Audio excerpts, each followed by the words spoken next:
Hi, Simon Kids. I'm Carla Hall, and I'm a chef, TV host, and author of several cookbooks. And now I've written a picture book for young readers called Carla and the Christmas Cornbread. It's Christmas Eve, one of my favorite days of the year. That's when Mama, my sister Kim, and I go to Granny's house to celebrate the best holiday ever, Christmas. Every year, I pack my holiday pajamas and my trusty sidekick, Bubba. And every year, I ride in the back seat, which is always piled high, high, high with Christmas presents. The best part of the ride is watching the lights twinkle on the houses as we whiz by. When I see the sign that says, "It's 20 miles to Lebanon," I know that we're almost at Granny's house. Granny makes the best cornbread in the whole wide world. Cornbread is my favorite.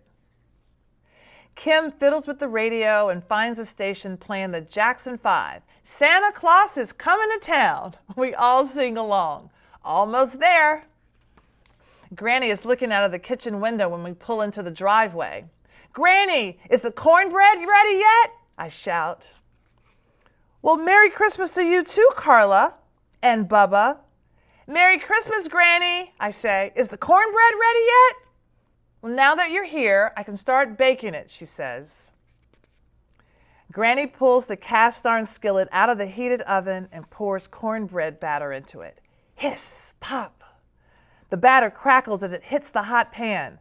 Little bubbles dance around the edges.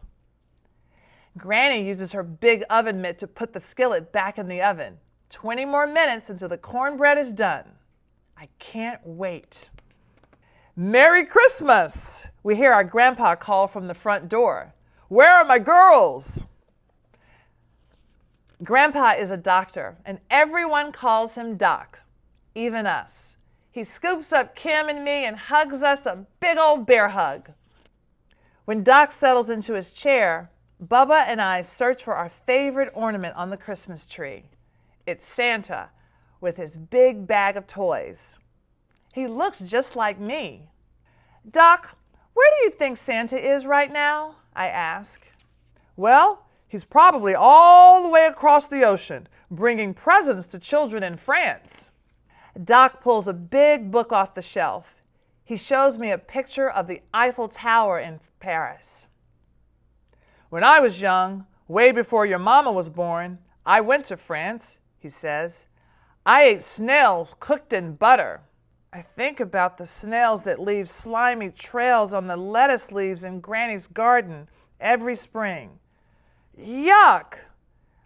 I don't think I'd like to eat snails," I say. "Well, they have lots of other things to eat in France," Doc says, laughing.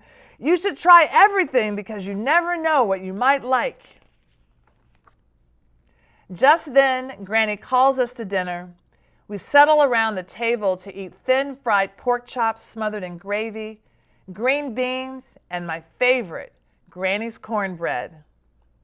Tomorrow, when all the aunts, uncles, and cousins come over, the table will be groaning with pans of macaroni and cheese, glazed ham, deviled eggs, creamed spinach, collard greens, sweet potato pie, baked apples, and popcorn balls.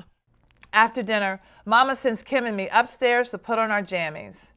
"You can help me put together a puzzle, but you can't stay up too late," she warns, "or Santa will have to go on to the next house." When Bubba and I come back down to the dining room, there is the most perfect sugar cookie sitting on a plate. I take a big bite. "Carla!" Kim yells. "That's Santa's cookie!" I stop chewing. The cookie turns to dust in my mouth. My eyes fill up with tears. I ate Santa's snack. What if Santa puts me on the naughty list? He won't come tonight. There will be no presents, and everyone will know I did a not-so-great thing. Christmas will be ruined. "Carla, come here," Granny calls out. I'm in big trouble. I'm sure of it. I drag my feet towards the kitchen. But when I get there, Granny is smiling. It's okay. Santa likes cookies, but he really likes kids who are kind and sweet like you, she says. Don't worry about that old cookie. I've got a better idea, she says. Granny pulls out a tiny cast iron skillet and then cornmeal, buttermilk, and eggs. We'll make Santa a special Christmas cornbread, she says. Granny oils the pan and puts it in the oven. She shows me how to mix together the cornmeal, baking powder, and salt. Then whisk in the eggs and buttermilk and pour the batter into the hot skillet. Finally, Granny puts the pan back in the oven. While the cornbread bakes, Granny puts soft butter, sugar, cinnamon, and a touch of almond extract in a bowl and gives me a spoon to mix it up. Cinnamon butter. When the tiny cornbread is ready, Granny cuts it into wedges and puts the pan on a tray with the cinnamon butter and a glass of cold buttermilk. Bubba and I put the tray next to the tree. Looks good, says Doc. Santa gets tired of all those cookies, I bet. Still, when Kim and I settle into bed, I feel sad about eating Santa's cookie. I hope he loves cornbread as much as I do. I close my eyes, and quick as a wink, it's time to wake up. It's Christmas morning. Kim, wake up, I cry. Bubba and I peek downstairs, and I'm happy to see that there are presents. And all the cornbread is gone except for one little wedge. And there's a note. Dear Carla, thank you for the cornbread. It was very good. I saved a piece just for you. Merry Christmas, Santa. It's the best Christmas ever. Thanks for joining me. For more great videos, subscribe to the Simon Kids YouTube channel.